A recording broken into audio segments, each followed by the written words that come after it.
Hi friends, welcome to ज्ञान का अड्डा यूट्यूब चैनल।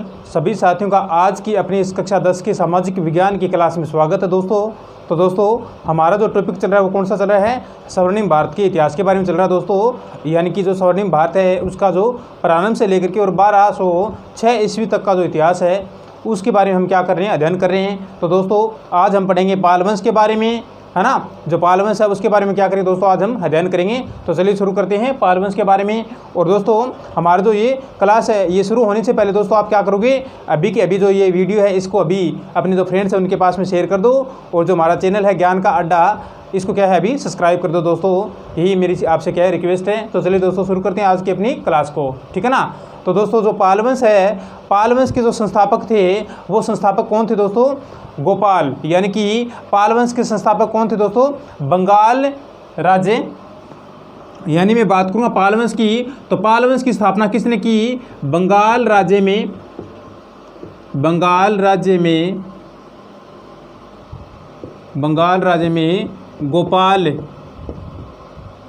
गोपाल द्वारा, यानी कि बंगाल राज्य में गोपाल द्वारा, और ये 750 ईस्वी के अंदर क्या की? पाल वंश की स्थापना की, पाल वंश की स्थापना की थी। तो दोस्तों, पाल वंश के संस्थापक कौन हो गए? गोपाल हो गए। और कहाँ पे की? बंगाल राज्य के अंदर पाल वंश की स्थापना की थी। और कब की थी दोस्तों? 750 ईस्वी के अंदर क्या है, पाल वंश की स्थापना की थी। किसने की थी दोस्तों? बंगाल राज्य में की थी गोपाल द्वारा, ठीक है ना। और ये राजा गोपाल थे, ये बंगाल में क्या थे दोस्तों? शांतिप्रिय साम्राज्य को स्थापित करने वाले राजा थे। यानी कि ये एक ऐसे राजा थे जिन्होंने क्या किया, बंगाल राज्य के अंदर शांतिप्रिय साम्राज्य की स्थापना की थी। यानी कि शांतिप्रिय साम्राज्य को स्थापित किया था बंगाल राज्य के अंदर, ठीक है ना दोस्तों। तो पाल वंश की स्थापना के बारे में शायद आपको पता चल गया होगा। यानी कि पाल वंश की स्थापना बंगाल राज्य में हुई, गोपाल द्वारा की गई। 750 ईस्वी के अंदर क्या है, पाल वंश की स्थापना की गई थी, ठीक है ना दोस्तों। अब आगे दोस्तों मैं बात करूँगा कि जो पाल वंश के जो प्रमुख राजा थे उनके बारे में हम क्या करेंगे, इस क्लास के अंदर अध्ययन करेंगे। तो चलिए दोस्तों, सबसे पहले मैं बात करूँगा धर्मपाल की। यानी कि पाल वंश का जो राजा था धर्मपाल। तो दोस्तों, धर्मपाल राजा के बारे में मैं आपको बताऊं तो ये जो धर्मपाल राजा था ये इस वंश का दूसरा क्या था, सबसे महान राजा था। पहला तो हो गया कौन? जो गोपाल था ये हो गया। और ये जो धर्मपाल था ये क्या था दोस्तों? दूसरा। यानी कि पाल वंश का दूसरा सबसे महान राजा था, ठीक है ना। कौन? धर्मपाल राजा था ये। यानी कि पाल वंश का क्या था, दूसरा सबसे महान राजा था दोस्तों। और इसने क्या किया, अपने साम्राज्य को कनौज तक विस्तृत किया था दोस्तों। यानी कि जो ये बंगाल राज्य था ना, बंगाल राज्य को और आगे बढ़ा दिया, कहाँ तक? कनौज राज्य तक बढ़ा दिया था। कनौज राज्य को क्या कर लिया, इसने जीत लिया था दोस्तों। और फिर क्या किया, अपने साम्राज्य को कनौज तक फैला दिया, कनौज तक विस्तृत कर लिया था दोस्तों, ठीक है ना। प्रतिहारों व राष्ट्रकूटों जो क्या थे उनके साथ में इसने क्या किया, जो त्रिकोणात्मक युद्ध हुआ था। यानी कि पाल वंश का प्लस में प्रतिहार, जो गुर्जर प्रतिहार वंश हो गया, और एक हो गया राष्ट्रकूट वंश। इन तीनों का जो त्रिकोणात्मक जो युद्ध था इनमें भी क्या किया, इसने अपने साम्राज्य की रक्षा की थी। यानी कि जो धर्मपाल था ना, राजा धर्मपाल ने क्या किया था दोस्तों? गुर्जर प्रतिहार वंश प्लस राष्ट्रकूट वंश प्लस पाल वंश। यानी कि ये हो गया और ये हो गया। यानी कि तीनों का जो त्रिकोणात्मक युद्ध था दोस्तों, इस त्रिकोणात्मक युद्ध में क्या की थी दोस्तों, इसने अपने साम्राज्य की रक्षा की थी। त्रिकोणात्मक युद्ध में क्या की थी दोस्तों, इसने अपने साम्राज्य की रक्षा की थी। युद्ध में भी अपने साम्राज्य को सुरक्षित रखा था, रक्षा की थी अपने साम्राज्य की, ठीक है ना। तो जो ये धर्मपाल राजा था ये दोस्तों क्या था दोस्तों, दूसरा सबसे महान शक्तिशाली राजा था दोस्तों। और इसने अपने साम्राज्य को बंगाल राज्य से और आगे विस्तृत किया। कनौज तो क्या कर लिया इसने, अपने साम्राज्य को बढ़ा दिया था दोस्तों। फिर क्या किया इसने दोस्तों, गुर्जर प्रतिहार वंश है, गुर्जर प्रतिहार वंश के बाद में राष्ट्रकूट वंश है, पाल वंश है, इन तीनों का यानी कि पाल वंश का तो ये खुद हो गया धर्मपाल, और ये गुर्जर प्रतिहार वंश और जो राष्ट्रकूट वंश है, इन तीनों का जो त्रिकोणात्मक युद्ध था, इस युद्ध में क्या किया था दोस्तों, इसने अपने साम्राज्य की क्या की थी, रक्षा की थी, अपने साम्राज्य को बचा करके रखा था, सुरक्षित बचाए रखा था। ठीक है ना दोस्तों। तो ये आपका धर्मपाल राजा हो गया पाल वंश का दूसरा। ठीक है ना। अब दोस्तों बात करूँगा मैं देवपाल राजा की, यानी कि जो देवपाल राजा। तो दोस्तों देवपाल राजा के बारे में आपको बताऊं तो यह राजा किसका पुत्र था, धर्मपाल का पुत्र था ये, और इसका उत्तराधिकारी भी था ये। ठीक है ना। जो ये देवपाल राजा था ना, ये राजा धर्मपाल का पुत्र व इसका क्या था दोस्तों, उत्तराधिकारी, पुत्र व इसका क्या था दोस्तों, उत्तराधिकारी भी था, ये उत्तराधिकारी था।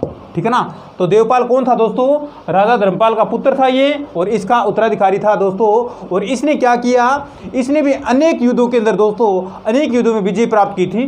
किसने, देवपाल राजा ने। ठीक है ना। इसने क्या किया था दोस्तों, अनेक युद्धों में जीत हासिल की थी, विजय प्राप्त की थी। और यह अपनी राजधानी पाटलिपुत्र को कहाँ ले गया था दोस्तों, बंगाल ले गया था। राजा देवपाल था ना, इसने क्या किया, अपनी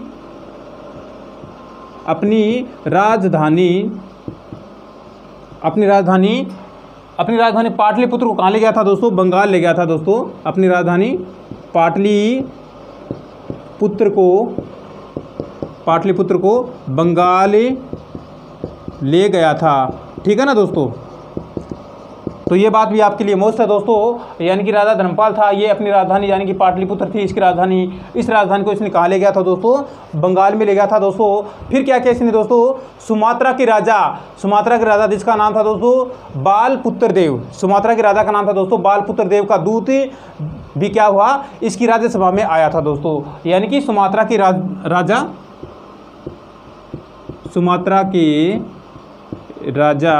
बालपुत्र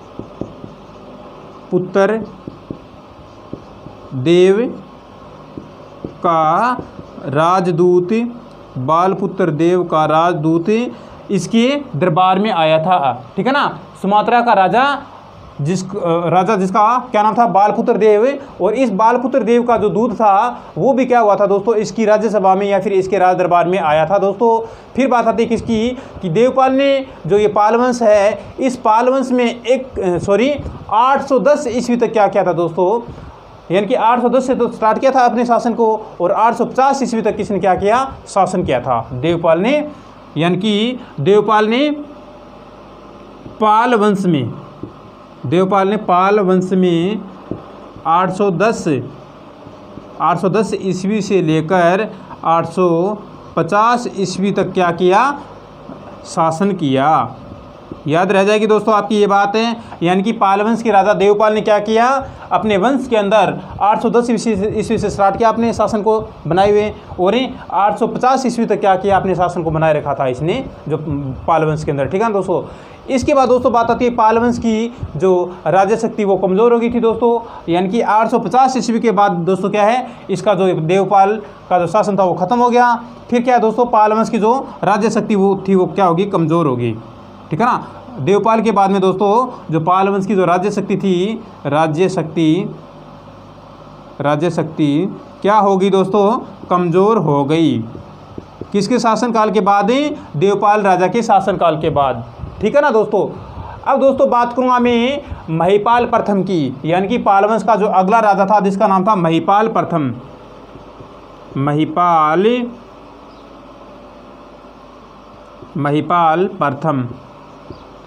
तो दोस्तों महिपाल प्रथम की मैं बात करूं तो जो ये राजा महिपाल प्रथम था, ये पाल वंश के 9वें राजा के रूप में माने जाते थे। यानी कि पाल वंश का 9वां राजा था ये महिपाल था ये। ठीक है ना दोस्तों। और इसके शासनकाल में दोस्तों चोल वंश के राजा जिसका नाम था दोस्तों राजेंद्र प्रथम, उसने क्या किया, 1023 ईस्वी में गंगा तट के क्षेत्र को क्या कर लिया था, जीत लिया था दोस्तों। ठीक है ना। तो शायद ये स्थिति कमज़ोर हो गई है ना पाल वंश की। तो महिपाल प्रथम था ये दोस्तों, क्या था, पाल वंश का 9वां राजा था ये, यानी कि ये पाल वंश का कौन सा राजा था, 9वां राजा था। पाल वंश का 9वां राजा था ये। और इसके शासनकाल में दोस्तों जो कौन सा है, चोल वंश की राजेंद्र राजा प्रथम की मैं बात करूं, यानी कि इसके शासनकाल में जो चोल वंश का राजा जिसका नाम था दोस्तों राजेंद्र प्रथम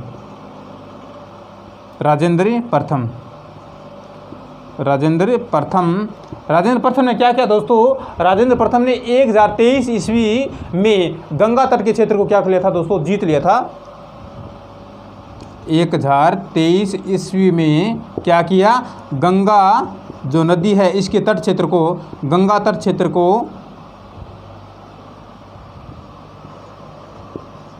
को क्या कर लिया था दोस्तों, जीत लिया था। ठीक है ना दोस्तों। तो ये आपका हो गया महिपाल प्रथम हो गया।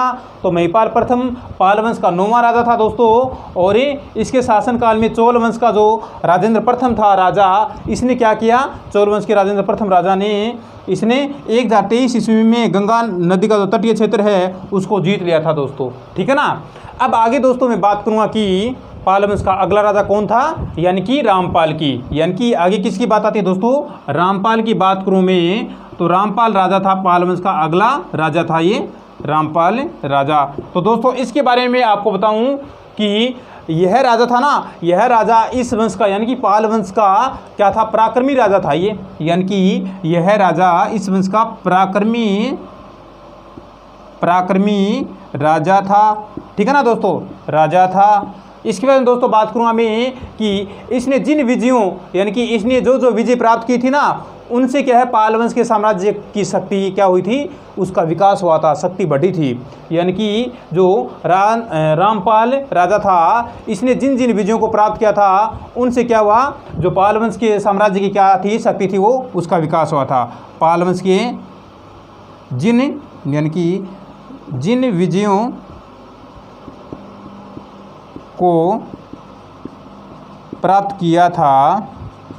विजयों को प्राप्त किया था उनसे क्या है दोस्तों, पाल वंश है ना, पाल वंश साम्राज्य की पाल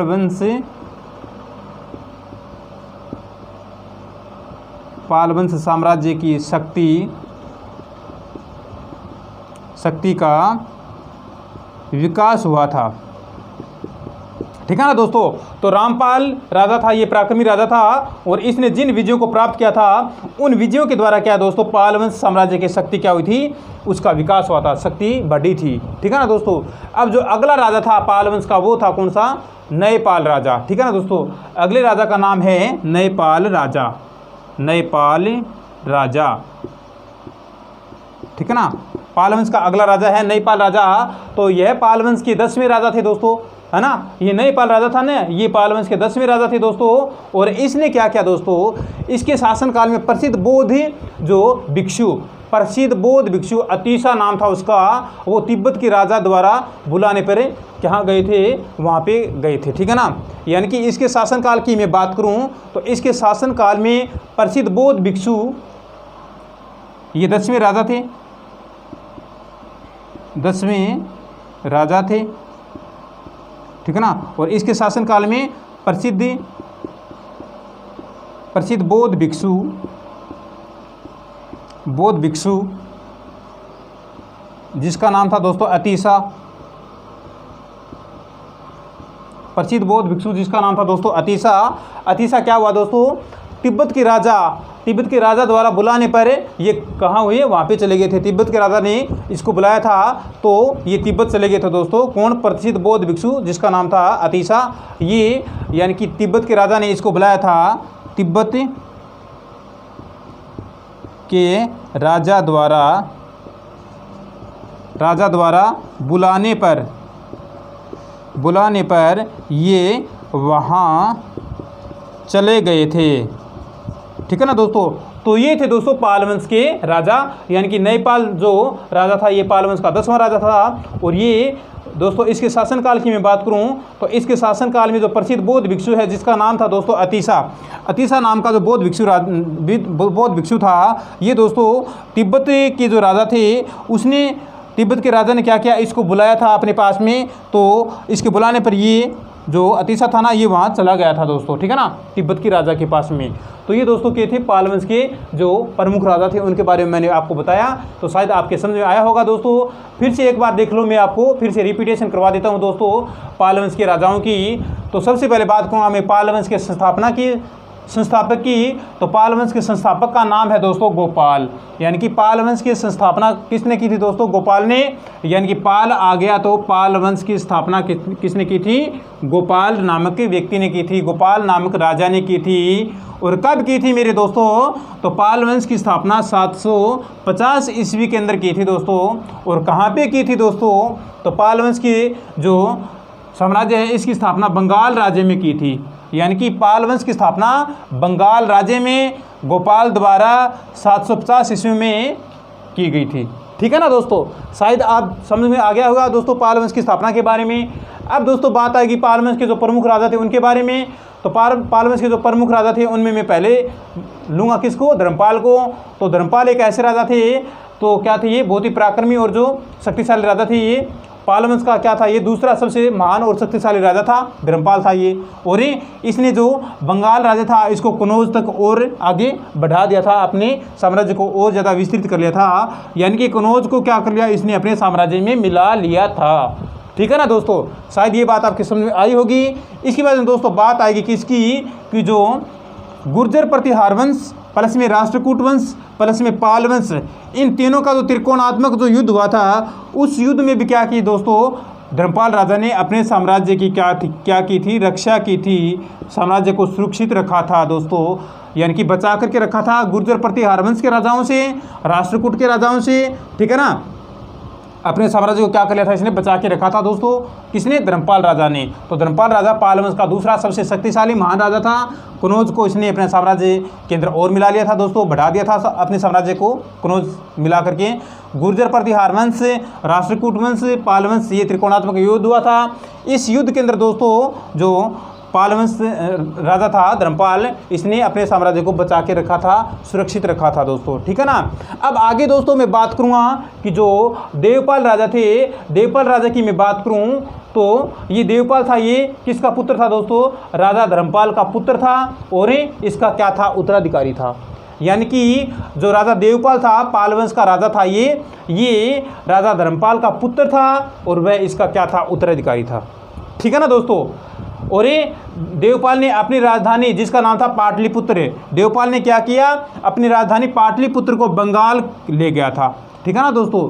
देवपाल ने अपनी राजधानी पाटलिपुत्र को कहाँ पे ले गया था दोस्तों, बंगाल ले गया था दोस्तों। और सुमात्रा के राजा जिसका नाम था दोस्तों बालपुत्र देव, सुमात्रा के राजा जिसका नाम था बालपुत्र देव, और इस बालपुत्र देव का जो राजदूत था वो क्या हुआ दोस्तों, पाल वंश में, हाँ राजदूत था वो, इसकी राज्यसभा में आया था दोस्तों, ठीक है ना। सुमात्रा के राजा बालपुत्र देव का जो राजदूत था वो क्या हुआ दोस्तों, देवपाल की जो राज्यसभा थी ना, उस राज्यसभा को उसने उपस्थित हुआ था, ठीक है ना, राज्यसभा में आया था वो, ठीक है ना दोस्तों। तो अब बात करूँ मैं महिपाल प्रथम की। तो महिपाल प्रथम था वो पाल वंश का 9वां राजा था दोस्तों, 9वां राजा था ये, ठीक है ना, महिपाल प्रथम था वो। और चोल वंश राजा जिसका नाम था दोस्तों राजेंद्र प्रथम, राजेंद्र प्रथम ने क्या किया, 123 ईस्वी में गंगा तट क्षेत्र को क्या कर लिया था, जीत लिया था दोस्तों, ठीक है ना, महिपाल प्रथम से, ठीक है ना। जो 9वां राजा था महिपाल प्रथम है। और इसके शासनकाल में चोल वंश का राजा था जिसका नाम था दोस्तों राजेंद्र प्रथम। और इस राजेंद्र प्रथम ने क्या किया, जो 1023 ईस्वी में गंगा तट क्षेत्र को क्या कर लिया था, जीत लिया था, अपने क्षेत्र में शामिल कर लिया था, ठीक है ना, चोल वंश में मिला लिया था। फिर बात करूँ मैं रामपाल राजा की। तो रामपाल राजा एक पराक्रमी राजा था दोस्तों। और रामपाल राजा ने जिन विजयों को प्राप्त किया था उनसे क्या है दोस्तों, पाल वंश साम्राज्य की शक्ति का विकास हुआ था, ठीक है ना। रामपाल राजा ने जिन विजयों को प्राप्त किया था, जिन जिन क्षेत्रों में अपनी उपलब्धि प्राप्त की थी विजय के रूप में, तो उन उपलब्धियों से क्या है दोस्तों, पाल वंश साम्राज्य की शक्ति मजबूत बनी थी, ठीक है ना, शक्तिशाली साम्राज्य बन गया था वो उन विजयों के द्वारा। ठीक है ना दोस्तों। अब लास्ट बात आती है नयपाल राजा की। तो नयपाल राजा था ये पाल वंश का 10वां राजा था दोस्तों, और जो इसके शासनकाल में प्रसिद्ध बौद्ध भिक्षु जिसका नाम है दोस्तों अतिशा जो प्रसिद्ध बौद्ध भिक्षु था, ये अतिशा तिब्बत के राजा द्वारा बुलाने पर ये वहाँ चला गया था। यानी कि तिब्बत के राजा ने इसको इनवाइट किया था, बुलाया था दोस्तों, किसको? प्रसिद्ध बौद्ध भिक्षु अतिशा को। तो ये अतिशा उसके पास चला गया था, तिब्बत के राजा के पास चला गया था दोस्तों। तो मैंने आपको पाल वंश के राजाओं के बारे में बताया, शायद आपके समझ में आया भी होगा दोस्तों। अब दोस्तों आगे मैं बात करूँगा पाल वंश की जो प्रमुख उपलब्धियां थी उनकी बात करूँगा दोस्तों मैं। तो पाल वंश की जो प्रमुख उपलब्धियां थी वो कौन कौन सी थी दोस्तों, चलिए हम बात करते हैं। पाल वंश की प्रमुख उपलब्धियों के बारे में हम चर्चा करते हैं दोस्तों। तो पाल वंश के राजाओं के बारे में शायद आप जान गए होंगे, समझ गए होंगे दोस्तों। अगर वीडियो को देखने में समझ आ रहा है, आपको मज़ा आ रहा है दोस्तों, तो वीडियो को अभी के अभी शेयर कर दो अपने फ्रेंड्स के पास में, लाइक कर दो दोस्तों। और जो हमारा चैनल है ज्ञान का अड्डा, इस चैनल को क्या कर दो, शेयर सब्सक्राइब कर दो दोस्तों। ठीक है ना। तो चलिए हम बात करते हैं जो यानी कि पाल वंश है, पाल वंश की जो प्रमुख उपलब्धियाँ हैं उनके बारे में हम बात करते हैं। पाल वंश की प्रमुख उपलब्धियां।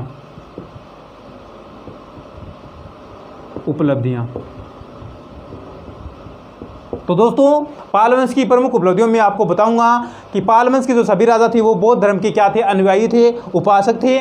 यानी कि पाल वंश के सभी राजा बौद्ध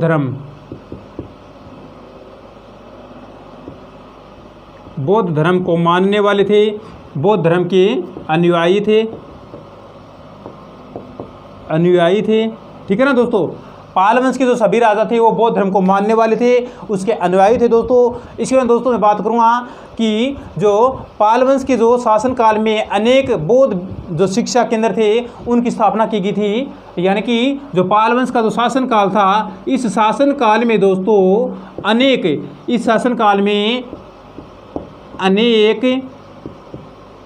अनेक बौद्ध शिक्षा केंद्रों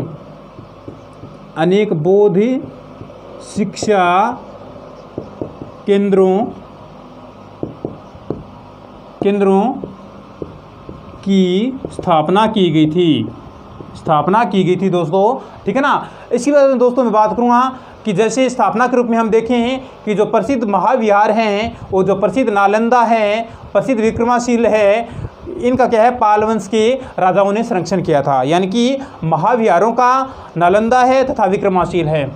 महाविहार प्रसिद्ध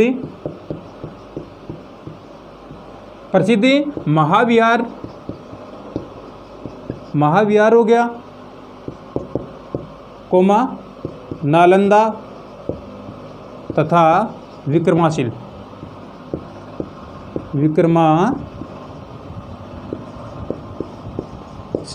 ये क्या थे दोस्तों, स्थापित ये ऐसे महाविहार हैं, नालंदा है और जो विक्रमाशील हैं, इनकी क्या किया गया था दोस्तों, इन राजाओं के द्वारा संरक्षण किया गया था। तो ठीक है ना, संरक्षण किया गया था दोस्तों। ठीक है ना। किन के द्वारा किया गया था दोस्तों संरक्षण? पाल वंश के राजाओं के द्वारा। पाल वंश के राजाओं ने क्या किया, प्रसिद्ध महाविहारों का, नालंदा का और विक्रमाशील का क्या किया, संरक्षण किया। ठीक है ना दोस्तों।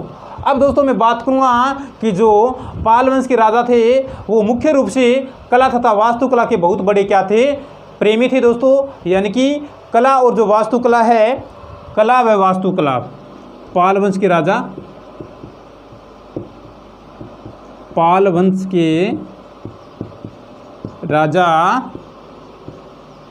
मुख्य रूप से कला व वास्तुकला के क्या थे दोस्तों, बहुत बड़े प्रेमी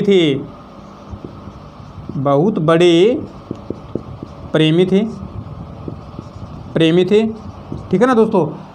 पाल वंश के राजा मुख्य रूप से कला और जो वास्तुकला है इसके बहुत बड़े प्रेमी थे दोस्तों। यानी कि उन्होंने दिमान और जो विटपाल है जैसी जो महान शिल्पियां हैं उनको सुरक्षित रखा था। कौन कौन को? दिमान और जो क्या है विटपाल। दिमान और जो विटपाल जैसी क्या है ये शिल्पियां हैं, महान शिल्पियां। एक तो क्या है दिमान हो गया, दिमान प्लस जो विटपाल, दिमान व विटपाल जैसी क्या है महान शिल्पियों। दिमान प्लस विटपाल जैसी जो महान शिल्पियां हैं इनका क्या किया? इन्होंने इनका संरक्षण किया था, संरक्षण किया था, सुरक्षा की थी इनकी। किन किन की? दिमान की और जो विटपाल क्या है ये महान शिल्पियां हैं। इन शिल्पियों की जो पाल वंश के राजा थे इन्होंने क्या की? सुरक्षा की थी, संरक्षण किया था इनका। फिर बात करूँगा दोस्तों में कि जो पाल वंश के समय बनाए गए जो अनेक जलाशय थे, ठीक है ना, जल स्रोत थे, आज भी क्या है बंगाल के जो दिनाजपुर नामक जिला है वहाँ पे मौजूद हैं, ठीक है ना। पाल वंश के राजा थे, इन्होंने क्या किया? अनेक जो क्या बनाए थे? जलाशय बनाए थे। वो जलाशय आज भी दिनाजपुर जिले के अंदर है। कहाँ के? जो बंगाल का राज्य है, सॉरी बंगाल राज्य है, बंगाल राज्य के दिनाजपुर जिले में पाल वंश के राजाओं द्वारा बनाए गए अनेक जलाशय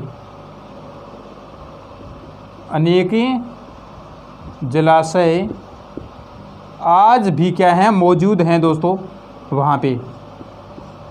यानी कि पाल वंश के राजाओं ने क्या किया था दोस्तों? बंगाल राज्य का जो दिनाजपुर जिला था वहाँ पे क्या है दोस्तों? अनेक जो जलाशय बनाए थे दोस्तों, बनवाए थे, वो जलाशय आज भी यहाँ पे क्या है? मौजूद हैं। बंगाल राज्य का जो दिनाजपुर जिला है ना, यहाँ पे जो ये जलाशय है ना पाल वंश के राजाओं के द्वारा बनाए गए थे, ये जलाशय आज भी वहाँ पे मौजूद है दोस्तों, देखने को मिलते हैं, विद्यमान है वहाँ पे आज भी, ठीक है ना दोस्तों। तो शायद आपको मैंने जी प्रमुख उपलब्धियाँ बताई थी दोस्तों किसकी? पाल वंश के राजाओं की, तो समझ में आई होगी दोस्तों। यानी कि इन राजाओं के द्वारा, यानी कि सभी राजा क्या थे? ये बौद्ध धर्म के अनुयायी थे, उपासक थे दोस्तों, अनुयायी या उपासक, ठीक है ना, अनुयायी या उपासक थे दोस्तों। और इनके शासनकाल में क्या था दोस्तों? अनेक बौद्ध शिक्षा केंद्रों की स्थापना की गई। पाल वंश के शासनकाल में, यानी कि पाल वंश के जो राजा थे उनके शासनकाल में क्या है? अनेक बौद्ध भिक्षा केंद्रों की क्या की गई थी? स्थापना की गई थी दोस्तों। फिर बात करूँगा मैं कि जो प्रसिद्ध महाविहार हैं, नालंदा है तथा विक्रमाशील हैं, इनकी क्या है दोस्तों? पाल वंश के राजाओं ने सुरक्षा की थी, संरक्षण किया था इनका, ठीक है ना। अब दोस्तों बात करूँगा मैं कि पाल वंश के जो राजा थे वो मुख्य रूप से कला व वास्तुकला के क्या थे? बहुत ही बड़े प्रेमी थे, धनी थे, ठीक है ना।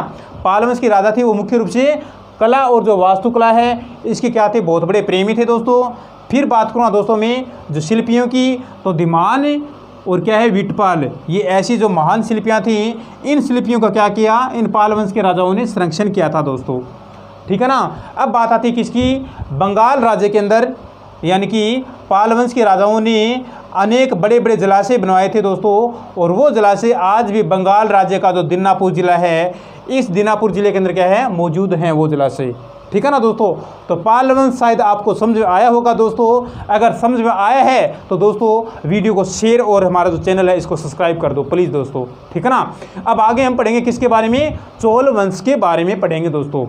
पाल वंश हमारा एंड हो गया, अब आगे चलते हैं हम चोल वंश के बारे में। तो चलिए दोस्तों चोल वंश के बारे में हम चर्चा करते हैं अपनी क्लास के अंदर दोस्तों। यानी कि आपकी एग्ज़ाम है वो अभी बाकी है, कक्षा 10 की जो सामाजिक विज्ञान की और जो गणित की एग्ज़ाम बाकी है। तो दोस्तों आपकी एग्ज़ाम को देखते हुए मैंने वीडियो मेरा स्टार्ट किया है आपके लिए, आपके सहयोग के लिए। तो दोस्तों मैं आपका सहयोग कर रहा हूँ अपनी बिल्कुल कड़ी मेहनत से। तो दोस्तों मेरा आपसे एक यही गुजारिश है, यही रिक्वेस्ट है कि आप जो मेरा वीडियो है इसको देखते हो तो प्लीज़ शेयर और सब्सक्राइब कर देना, ठीक है ना दोस्तों। चलिए हम चोल वंश के बारे में पढ़ते हैं। चोल वंश के बारे में, यानी अगला हमारा जो पॉइंट है, बिंदु है, वो है चोल वंश का है। चोल वंश, तो दोस्तों चोल वंश की मैं बात करूं तो इसकी स्थापना के बारे में सबसे पहले बात करेंगे हम। चोल राज्य, जो चोल राज्य है ना, चोल राज्य प्राचीन भारत के जो 3 प्रमुख राज्य थे उनमें से एक माना जाता है। चोल राज्य है ना, चोल राज्य जो प्राचीन भारत के क्या थे, 3 राज्य थे। उन 3 राज्यों में से क्या है, इसकी ये भी क्या है उसमें शामिल है। वो 3 राज्य कौन कौन से थे दोस्तों, जैसे कि चोल है, पांडे है और चेर, यानी कि जिसको केरल भी बोल सकते हैं। यानी कि जो ये चोल राज्य है, चोल राज्य प्राचीन भारत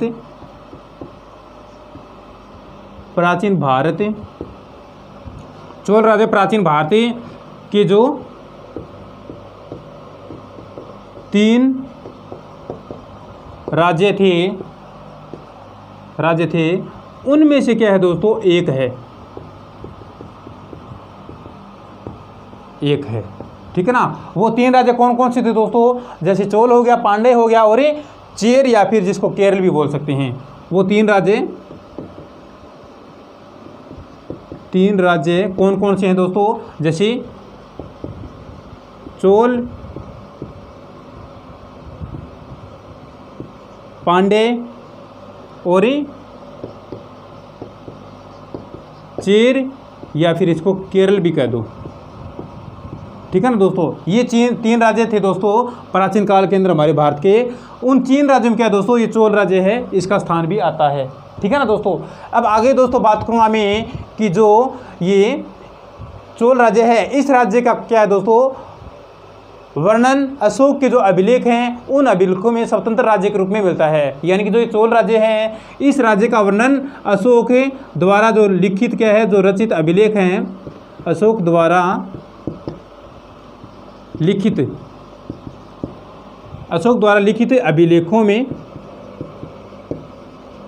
लिखित अभिलेखों में क्या मिलता है, चोल राज्य का वर्णन मिलता है दोस्तों, ठीक है ना। यानी कि जो चोल राज्य है, चोल राज्य का वर्णन कहाँ पे मिलेगा, अशोक द्वारा जो लिखित क्या है अभिलेख हैं, उन अभिलेखों में क्या है चोल राज्य का वर्णन मिलता है। अब दोस्तों बात करूँगा मैं कि जो चोल राज्य है, इसके जो सभी लोग थे वो तमिल भाषा बोलते थे। चोल राज्य के अंदर तो जितने भी लोग रहते थे वो लोग कैसी भाषा बोलते थे दोस्तों, तमिल भाषा बोलते थे। क्वेश्चन आ भी सकता है कि चोल वंश के लोगों द्वारा बोली जाने वाली भाषा कौन सी थी दोस्तों, तो तमिल भाषा आंसर हो जाएगा, ठीक है ना। तमिल भाषा बोलते थे चोल वंश के जितने भी लोग थे वो, ठीक है ना। इस वंश की स्थापना 850 ईस्वी में और किसने की थी दोस्तों, विजयालय प्रथम ने की थी, ठीक है ना। यानी कि चोल वंश की स्थापना किसने की थी दोस्तों, 850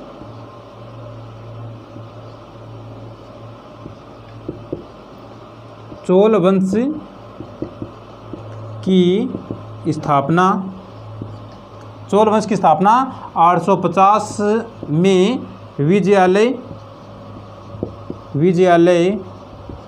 प्रथम ने की थी, ठीक है ना दोस्तों। चोल वंश की स्थापना किसने की थी दोस्तों, 850 ईस्वी के अंदर विजयालय ने की थी, ठीक है ना दोस्तों। और ठीक है ना, इसके बाद दोस्तों तो चोल वंश का जो श्रेय है वो किसको दिया जाएगा, विजयालय को दिया जाएगा, क्योंकि इसकी स्थापना विजयालय ने की थी। तो चोल वंश का जो श्रेय है वो किसे दिया जाता है, विजयालय को दिया जाता है दोस्तों। और इस विजयालय ने क्या किया, तंजौर पर आक्रमण करके और उसे जीत लिया था और अपने चोल वंश के अंदर मिला लिया था, ठीक है ना, अपने चोल वंश के साम्राज्य के अंदर शामिल कर लिया था दोस्तों। किसको जीत करके, तंजौर पर आक्रमण करके। यानी कि विजयालय ने क्या किया, तंजौर पर आक्रमण करके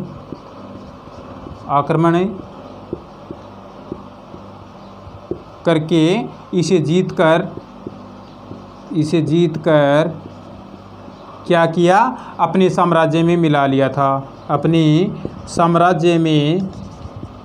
था दोस्तों, ठीक है ना। विजयालय ने तंजौर जो क्षेत्र था इसके ऊपर आक्रमण किया और आक्रमण करके क्या किया, इसने फिर इसको जीत करके अपने साम्राज्य में मिला लिया था दोस्तों, ठीक है ना। अब चोल जो क्या है, चोल सभा है, चोल सभा का फिर से क्या हुआ, उदय करने के लिए यह पहला कदम था कि इसने जो तंजौर पर आक्रमण किया, आक्रमण करके इसने क्या किया, चोल वंश का साम्राज्य को बढ़ाया। तो ये ऐसा एक पहला कदम था विजयालय का जिसने चोल वंश की साम्राज्य को बढ़ाने में अपनी जो भूमिका निभाई थी, ठीक है ना दोस्तों। तो चोल वंश की जो स्थापना थी वो मैंने आपको बताई कि चोल राज्य का चोल राजा ये प्राचीन भारत का कि जो 3 राजा थे उनमें से एक था। प्राचीन भारत के 3 राजा कौन कौन से थे दोस्तों?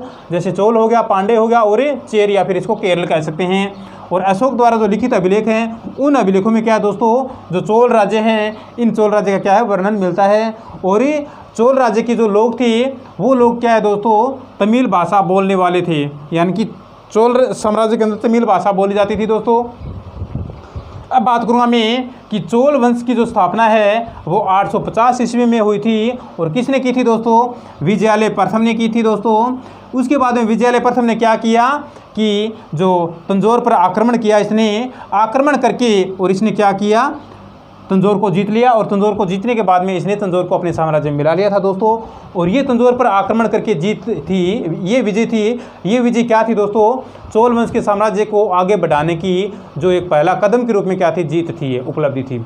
यानी कि ये पहली उपलब्धि थी, पहला कदम था चोल वंश को आगे बढ़ाने के लिए। ठीक है ना दोस्तों। अब हम बात करेंगे चोल वंश के जो प्रमुख राजा थे उनके बारे में। चोल वंश की स्थापना है, चोल वंश का जो हमें जो प्रस्तावना है वो मैंने आपको बता दी। अब हम पढ़ते हैं किसके बारे में, चोल वंश के जो प्रमुख राजा थे उनके बारे में पढ़ते हैं। तो चलिए दोस्तों शुरू करते हैं चोल वंश के प्रमुख राजा के बारे में। तो दोस्तों सबसे पहले मैं बात कर रहा हूँ किसके राजा की, जो चोल वंश का जो पहला राजा था करिकाल। करिकाल राजा की मैं बात करूं तो करिकाल राजा ने एक ऐसे राजा था, वीर राजा थे। और जो वेनिक युद्ध में क्या दोस्तों, वेनिक का युद्ध था, ये वेनिक का युद्ध में इसने जीत हासिल की थी। ये जीत क्या थी दोस्तों, इसकी सबसे महत्वपूर्ण जीत थी। ठीक है ना। यानी कि जो पहला राजा था चोल वंश का, पहला राजा कौन था दोस्तों? करिकाल।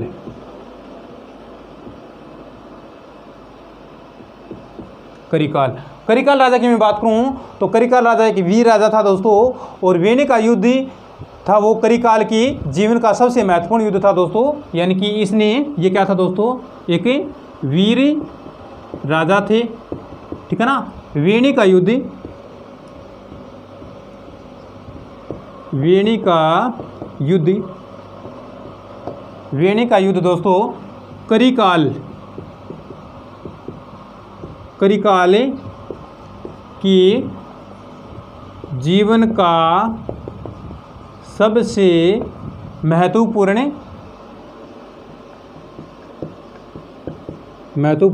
युद्ध था। ठीक है ना। जो वेनिक का युद्ध था यह युद्ध करिकाल के जीवन का सबसे महत्वपूर्ण युद्ध था दोस्तों। फिर बात करूंगा मैं किसकी, कि जो ये क्या था ना, इस युद्ध में जो वेनिक का युद्ध था, इस युद्ध में क्या दोस्तों, करिकाल ने पांड्यों तथा चेरी जैसे जो राजवंश थे उनको हरा दिया था। यानी कि पांड्यों को जो वेनिक का युद्ध था, इस युद्ध में क्या दोस्तों, पांडे प्लस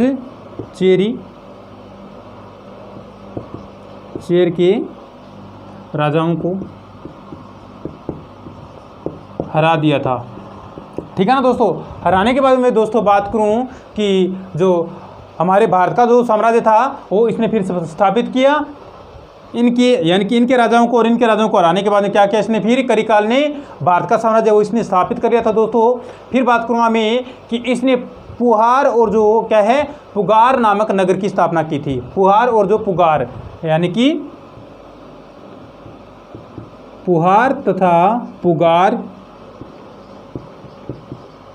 नामक नगर की क्या की थी दोस्तों, इसने स्थापना की थी। यानी कि करिकाल नामक राजा ने पुहार तथा पुगार है ये 2 नगर बनाए थे अपने शासनकाल के अंदर। ठीक है ना दोस्तों। इसके बाद दोस्तों मैं बात करूँगा कि जो सियन से क्या क्या इसने युद्ध किया, और करिकाल ने क्या किया, युद्ध बंदियों से कावेरी नदी के किनारे पर 100 मील लंबी बांध का क्या क्या इसने निर्माण किया था। ठीक है ना। और जो ये करिकाल था ये अपनी जो राजधानी थी वो उरगपुर, जिसको क्या बोलते हैं, उरयूर को बोलते हैं, वो कावेरी पतन ले गया था दोस्तों। ठीक है ना। यानी कि करिकाल ने अपनी राजधानी था जिसको क्या नाम था दोस्तों, उरगपुर या फिर उरयूर भी बोल सकते हैं, उस राजधानी को ये कहाँ ले गया था दोस्तों, कावेरी पत्तनम ले गया था दोस्तों। यानी कि उरगपुर या फिर उरयूर, उरगपुर या उरयूर भी कह सकते हैं दोस्तों, उरयूर, इस राजधानी को ये कहाँ ले गया, कावेरी पत्तनम ले गया था। ठीक है ना दोस्तों।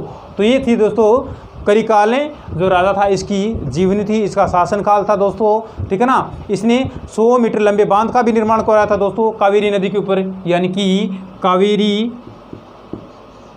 नदी पर इसने क्या किया था दोस्तों, 100 मीटर लंबे बांध का निर्माण करवाया था, ठीक है ना।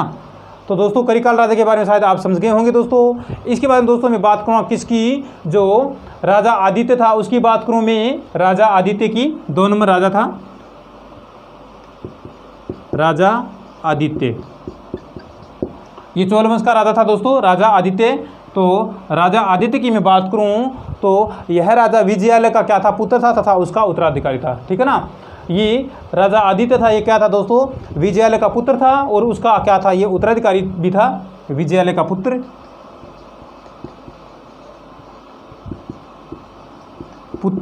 व उत्तराधिकारी। हो गया दोस्तों। इसके बाद में दोस्तों मैं बात करूंगा कि इसने पल्लव नरेश से युद्ध करके उसकी हत्या कर दी थी। पल्लव नरेश के साथ युद्ध किया और युद्ध करने के बाद में क्या दोस्तों, उस पल्लव नरेश की इसने हत्या कर दी थी दोस्तों। और ये पल्लव नरेश पर क्या किया, फिर अपना अधिकार करके शक्तिशाली चोल वंश की स्थापना कर ली थी दोस्तों, ठीक है ना। चोल साम्राज्य की स्थापना कर ली थी, यानी कि पल्लव जो साम्राज्य था इसको इसने अपने साम्राज्य में मिला लिया था, पल्लव साम्राज्य को।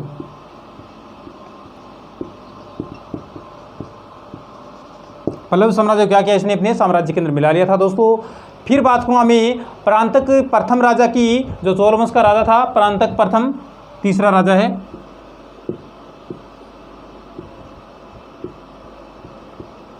परांतक प्रथम, तो परांतक प्रथम राजा के बारे में दोस्तों बताऊं आपको, तो ये राजा आदित्य है, ये क्या थे दोस्तों, इसके पिता थे, यानी कि परांतक प्रथम था ये राजा आदित्य का पुत्र व इसका क्या था, उत्तराधिकारी था दोस्तों, परांतक प्रथम। और इसने क्या किया, पल्लवों की शक्ति को समाप्त कर दिया था दोस्तों, तथा पांड्यों की राजधानी मदुरा को क्या ले गया, अपने साम्राज्य में मिला लिया था दोस्तों, ठीक है ना। तो जो ये परांतक प्रथम था ये राजा आदित्य का पुत्र था और इसने क्या किया दोस्तों, जो पल्लवों की जो साम्राज्य था उसकी शक्ति थी उसको समाप्त कर दिया था दोस्तों। समाप्त करने के बाद में दोस्तों मैं बात करूं कि जो पांड्यों की राजधानी थी, पांड्यों की राजधानी मदुरा को क्या कर लिया, इसने अपने साम्राज्य में मिला लिया था दोस्तों। फिर बात आती है राजराज प्रथम की, यानी कि राजराज प्रथम की मैं बात करूं तो राजराज प्रथम क्या था दोस्तों, एक ही अत्यधिक पराक्रमी राजा था ये राजराज प्रथम, यानी कि अगला राजा था चोल वंश का, वो था राजराज प्रथम, राजराज प्रथम।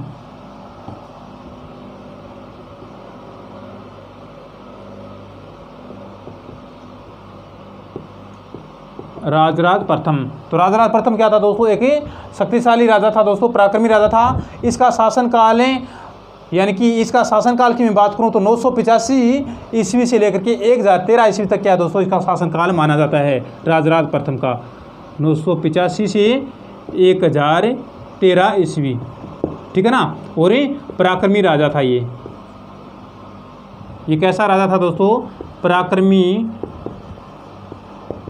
राजा था, ठीक है ना दोस्तों। अब दोस्तों बात करूँगा मैं कि ये जो यानी कौन है, राजराज प्रथम है, इसने क्या किया, संपूर्ण मद्रास, मैसूर और जो कुर्ग है और जो सिंहल यानी कि जिसको श्रीलंका बोलते हैं आदि को क्या किया, इसने साम्राज्य में मिला लिया था अपने, ठीक है ना। मद्रास को, मैसूर को, कुर्ग को और श्रीलंका को, यानी कि मद्रास जिसको वर्तमान में चेन्नई बोलते हैं, मैसूर, कुर्ग, श्रीलंका जिसको प्राचीन काल में सिंहल बोलते थे दोस्तों, श्रीलंका को सिंहल बोलते थे, इनको क्या कर लिया था दोस्तों, इसने अपने साम्राज्य में मिला लिया था राजराज प्रथम ने, ठीक है ना। फिर बाद में बात करूँगा मैं कि ये राजा था राजराज प्रथम, ये दक्षिण भारत का शक्तिशाली राजा बन गया था दोस्तों। क्यों, क्योंकि इसने मद्रास को, मैसूर को, कुर्ग को और सिंहल को जीत लिया था दोस्तों। इसके रूप में क्या दोस्तों, ये शक्तिशाली राजा बन गया था दोस्तों दक्षिण भारत का। फिर इसने जो साम्राज्य की राजधानी बनाई थी वो तंजौर थी दोस्तों, यानी कि राजराज प्रथम के जो साम्राज्य की राजधानी थी वो क्या थी दोस्तों, तंजौर, तंजौर राजधानी बनाई थी इसने, साम्राज्य की तंजौर राजधानी बना ली दोस्तों राजधानी। अब दोस्तों बात करूंगा मैं कि जो राजराज प्रथम ने क्या किया, राजा राजेश्वर जिसको हरिदेश्वर बोलते हैं नामक शिव जी के मंदिर का भी क्या किया, निर्माण किया था। यानी कि राजराज प्रथम ने क्या किया था दोस्तों, राजेश्वर जिसको बोलते हैं हरिदेश्वर बोलते हैं नामक शिव जी का मंदिर बनवाया था इसने। राजेश्वर या फिर हरिदेश्वर, राजेश्वर या इसको हरिदेश्वर भी कह सकते हैं, हरिदेश्वर नामक शिव जी का मंदिर भी बनवाया था इसने अपने शासनकाल के अंदर। तो ये था आपका राजराज प्रथम दोस्तों। यानी कि राजराज प्रथम क्या था दोस्तों, एक पराक्रमी राजा था। इसका शासन था वो 985 से लेकर के 1013 ईस्वी तक चला। मद्रास, मैसूर, कुर्ग और जो श्रीलंका है इसको अपने साम्राज्य में मिलाने के बाद में एक बहुत बड़ा दक्षिण भारत का शक्तिशाली राजा बन गया। इसने तंजौर को अपनी राजधानी बनाया दोस्तों। राजेश्वर जिसको हरिदेश्वर बोलते हैं दोस्तों नामक शिव जी है, इसके मंदिर का क्या किया, इसने निर्माण किया। ठीक है ना दोस्तों। अब आगे दोस्तों मैं बात करूँगा किसकी, जो राजेंद्र प्रथम है इसकी बात करूँ मैं, चोल वंश के राजा की, राजेंद्र प्रथम।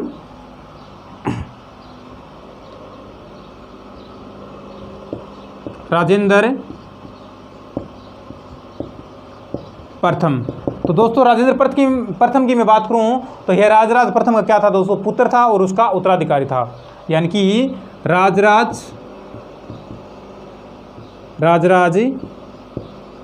प्रथम का पुत्र व उत्तराधिकारी हो गया दोस्तों, उत्तराधिकारी बना दिया ना। अब आगे दोस्तों मैं बात करूँगा कि इसने अपने शक्तिशाली जो नौसेना थी उसके बल पे क्या किया दोस्तों, इसने पेंगू, मर्तमान तथा अंडमान निकोबार द्वीप समूह पर विजय प्राप्त की थी दोस्तों इसने।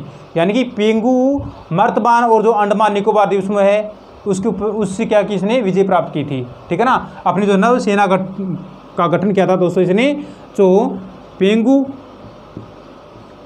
मर्तमान, अंडमान निकोबार द्वीप समूह है,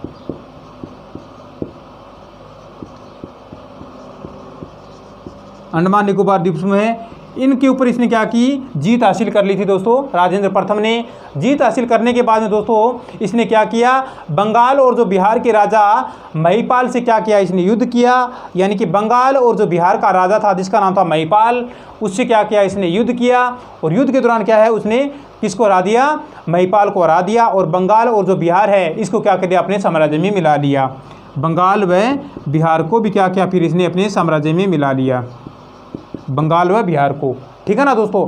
फिर बात करूँगा मैं दोस्तों कि जो इसकी सेना थी उसने क्या किया, कलिंग से होती हुई इसकी सेना आगे बढ़ी, कलिंग से होती हुई कहाँ पहुँची दोस्तों, ओड, यानी कि उसमें ओड बोलते थे उड़ीसा को, ओडे उड़ीसा, दक्षिण कौशल, मगध के बाद में दोस्तों कहाँ चली गई, गंगा घाटी का जो क्षेत्र है वहाँ तक पहुँच गई थी दोस्तों बंगाल होते हुए। यानी कि इसकी सेना थी वो बंगाल को, बिहार को जीतते हुए आगे बढ़ी। आगे कहाँ तक बढ़ी दोस्तों, आगे इसकी सेना थी वो दक्षिण कौशल है, मगध का क्षेत्र है, गंगा घाटी का जो क्षेत्र है और जो बंगाल का क्षेत्र है यहाँ तक पहुँच गई दोस्तों इसकी सेना थी वो। फिर बाद में दोस्तों बात आती है इसकी जीत के लिए उसने क्या किया, गंगे कोंड की उपाधि प्राप्त की। यानी कि इन सभी को जीतने के लिए उसने क्या की, गंगे कोंड की उपाधि प्राप्त की थी। ठीक है ना दोस्तों।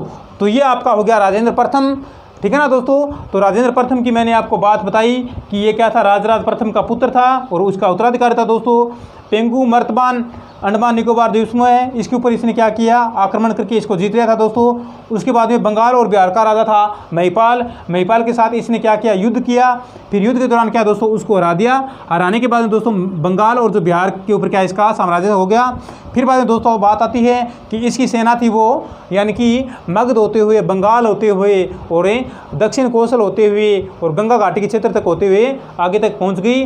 और इनकी जो ये उपलब्धियां थी, इनकी जीत थी, इनकी जीतों के रूप में क्या दोस्तों, इसको गंगे कोंड की उपाधि प्राप्त हुई। फिर ठीक है ना, इसको गंगे कोंड की जो उपाधि है वो, गंगे कोंड की उपाधि है वो मिल गई, प्राप्त होगी दोस्तों। तो ये आपका राजेंद्र प्रथम हो गया दोस्तों। अब आगे दोस्तों मैं बात करूँगा राजाधिराज प्रथम की बात करूँ आगे दोस्तों में। यानी कि राजाधिराज था वो चोल वंश का राजा था, अगला राजा, छठा राजा बोलते हैं इसको। यानी कि चोल वंश का जो अगला राजा था राजाधिराज, उसकी मैं बात करूं तो राजाधिराज दोस्तों किसका पुत्र था? राजेंद्र प्रथम का पुत्र था दोस्तों। 6 नंबर राजाधिराज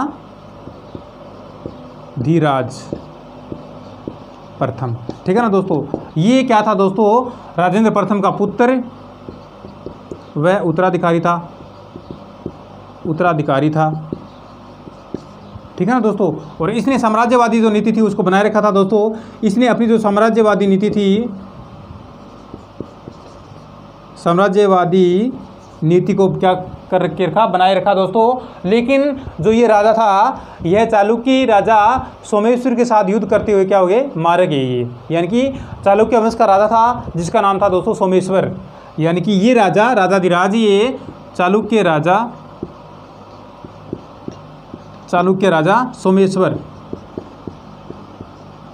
सोमेश्वर के साथ युद्ध करते हुए मारे गए। यानी कि इसका अंत हो गया दोस्तों, निधन हो गया इसका, चालुक्य राजा सोमेश्वर के साथ युद्ध करते हुए। फिर बात करूँगा मैं वीर राजेंद्र की। तो दोस्तों वीर राजेंद्र है, इसकी बात करूँ, वीर राजेंद्र की बात करूं दोस्तों, तो वीर राजेंद्र क्या था दोस्तों? एक तुंगभद्रा तथा कृष्णा नदी के संगम पर स्थल, जिसका बोलते हैं कुंडल संगमम बोलते हैं, पर चालुक्यों के साथ युद्ध करके उन्हें हरा दिया था दोस्तों। वीर राजेंद्र था ना, इसने क्या किया, जो नदियां थी तुंगभद्रा तथा कृष्णा नदी का जो संगम था, आपस में जो नदियां क्रॉस हुई, वहाँ पे संगम बना, और उस संगम पे दोस्तों क्या है, कुंडल संगमम बोलते हैं उसको। और उसमें क्या दोस्तों, चालुक्यों के साथ युद्ध हुआ, और युद्ध के दौरान क्या दोस्तों, इसने चालुक्य राजाओं को हरा दिया था दोस्तों, ठीक है ना। अब लास्ट बात आती है किसकी? राजेंद्र कुलोतुंग प्रथम की। यानी कि राजेंद्र कुलोतुंग प्रथम था, इसकी मैं बात करूं तो यह चोल वंश का अंतिम राजा था दोस्तों। कौन है? राजेंद्र कुलोतुंग प्रथम। 8 नंबर राजा के कौन था दोस्तों? 8 नंबर राजा वीर राजेंद्र था दोस्तों। वीर राजेंद्र ने तो क्या किया था दोस्तों, जो कृष्णा और जो तुंगभद्रा नदी का जो संगमम है, वहाँ पे जिसको बोलते हैं कुंडल संगमम बोलते हैं, वहाँ पे युद्ध हुआ था चालुक्य राजाओं के साथ में। तो उसने यानी कि वीर राजेंद्र ने क्या किया, उन चालुक्य राजाओं को हरा दिया था दोस्तों। फिर बात करूँ मैं 8 नंबर राजा यानी कि 9 नंबर राजा की बात करूँ तो 9 नंबर राजा कौन था दोस्तों? ये 9 नंबर, 8 नंबर हो गया और लास्ट है 9 नंबर। तो 9 नंबर राजा वो कौन सा दोस्तों? राजेंद्र कुलोतुंग प्रथम था। यानी कि राजेंद्र कुलोतुंग प्रथम। तो राजेंद्र कुलोतुंग प्रथम की मैं बात करूं दोस्तों, तो यह चोल वंश का अंतिम राजा था दोस्तों। इसकी माँ क्या थी दोस्तों? चोल वंश की राजकुमारी थी। यानी कि राजेंद्र कुलोतुंग प्रथम की माँ कौन से वंश की थी दोस्तों? तो चोल वंश की राजकुमारी थी इसकी माँ तो, ठीक है ना। और इसके पिता थे दोस्तों चालुक्य वंश के थे। यानी कि इसकी माँ तो थी चोल वंश की राजकुमारी और इसके पिता थे वो थे चालुक्य वंश के राजकुमार थे, ठीक है ना, स्वामी थे। कुलोतुंग ने क्या किया फिर दोस्तों? चोल वंश में 40 वर्ष तक क्या क्या शासन किया। शासन करने के बाद में दोस्तों इसका शासन काल था वो धार्मिक व साहित्यिक दृष्टिकोण से क्या हुआ? अत्यधिक महत्वपूर्ण बन गया। फिर इसका साम्राज्य था ना, शासन साम्राज्य था वो चोल वंश के राजा जिसका नाम था राजेंद्र कुलोतुंग प्रथम। इसका साम्राज्य क्या बन गया? फिर लास्ट में जो धार्मिक व साहित्यिक रूप में क्या है, बहुत ही महत्वपूर्ण बन गया था दोस्तों, ठीक है ना। तो ये आपका चोल वंश कंप्लीट हो गया दोस्तों। अब आगे हम बात करेंगे चोल वंश के प्रशासन की, वो हम अगली क्लास में पढ़ेंगे दोस्तों। आज के लिए इतना ही। अगर वीडियो पसंद आया तो वीडियो को शेयर करोगे, और ये जो वीडियो का जो चैनल है हमारा ज्ञान का अड्डा नाम से चैनल चल रहा है यूट्यूब पे, तो इसको आपको क्या करना है, सब्सक्राइब करना दोस्तों। आज के लिए इतना ही। आपका दिन शुभ रहे। जय हिंद, जय भारत मेरे दोस्तों।